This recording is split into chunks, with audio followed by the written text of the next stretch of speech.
Nah, di sini artinya kita itu dipacu oleh Allah supaya kita meningkatkan kualitas kita. Makanya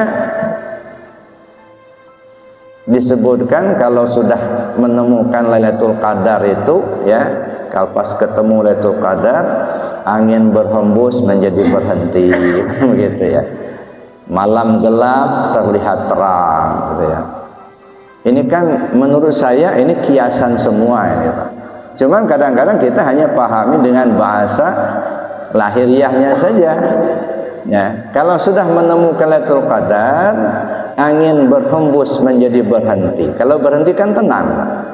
Mana angin? Bukan angin yang kita rasakan seperti yang dari kipas angin itu, atau angin yang kencang yang datang, angin yang kita pahami.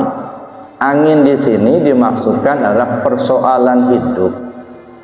Banyak yang masalah yang kita temukan, yang kita hadapi.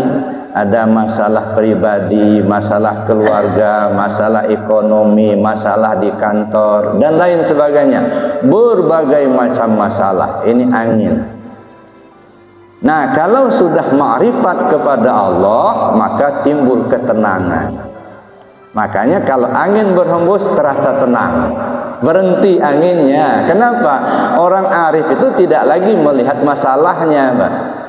Yang dilihatnya adalah yang memberi masalah. Siapa? Allah yang memberikannya. Jadi yang dilihatnya Allah. Dia tidak melihat sakitnya, enggak. Yang dilihatnya Allah yang memberikan penyakit itu. Yang dilihatnya bukan masalah, yang dilihatnya Allah. Maka selalu saja dia gantungkan hatinya kepada Allah, timbul ketenangan, enggak gelisah. Ya, kita mendapatkan kebaikan, yang dilihat bukan kebaikannya, tapi Allah yang memberi kebaikan itu.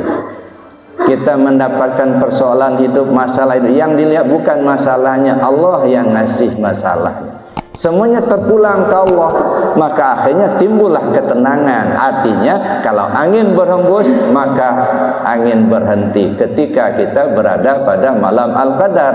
Artinya ketika sudah ma'rifat kepada Allah. Kenapa demikian? Lailatul Qadar, Lailah itu malam. Kalau sudah bicara malam, itu ya persepsi kita, pemahaman kita pasti gelap. Kalau sudah bicara siang, pasti terang. Nah, kalau gelap itu apa? Zulmah, kegelapan. Apa itu zulmah? Apa itu gelap? Enggak tahu. Enggak tahu mana halal, mana haram, itu gelap. Enggak tahu mana yang sah, mana yang batal, mana yang muhdas, mana yang qadim, mana hakullah, mana hak Muhammad, mana hak Adam. Enggak jelas, enggak tahu, itu gelap, Pak. Enggak kenal Allah, gelap. Ibadah rajin, cuman Allah kita enggak kenal. Yang kita kenal cuman baru nama Tuhan kita itu Allah, nama. Tapi siapa yang punya nama enggak tahu, itu masih gelap. Nah, ketika kita masih gelap seperti itu, ya kan? Datang petunjuk. Inna anzalnahu fi lailatul qadar. Kami turunkan Al-Quran di malam Al-Qadar. Al-Quran itu apa? Wahyu Allah.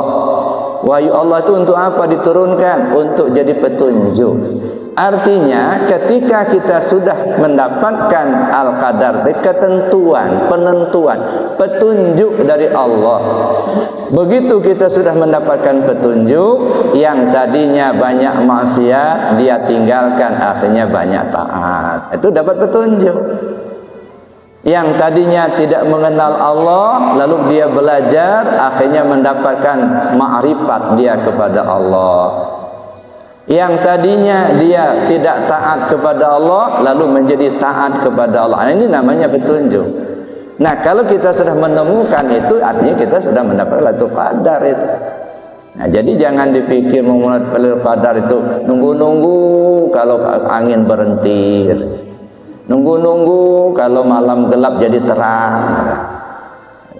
Pernah nggak Bapak Ibu menemukan itu? Belum? Nah, seumur hidup saya setua ini belum pernah ketemu ya. Nah, makanya kita harus berpikir lebih jauh ya, makna dari yang terkandung itu. Jadi angin berhembus menjadi berhenti maksudnya bukan angin yang datang kayak angin yang dari kipas angin, itu bukan. Persoalan hidup ya, masalah-masalah yang kita hadapi bertubi-tubi, misalnya ada anginnya sepoi-sepoi, masalahnya dikit, ada angin kencang, itu masalahnya banyak. Tapi ketika kita sudah mendapatkan petunjuk dari Allah, ma'rifat kita kepada Allah, maka timbul ketenangan hati. Enggak gerasa gerusuk, enggak baru nonjob aja dukun dicari. Enggak kembali ke Allah gitu. Tapi bagi mereka yang sudah mengenal Allah, enggak gerusuk, enggak. Memang dulunya juga enggak ada jabatan kok. Ya. Kalaupun kehilangan harta misalnya, enggak rasa gerusuk, enggak. Memang dulunya enggak punya harta.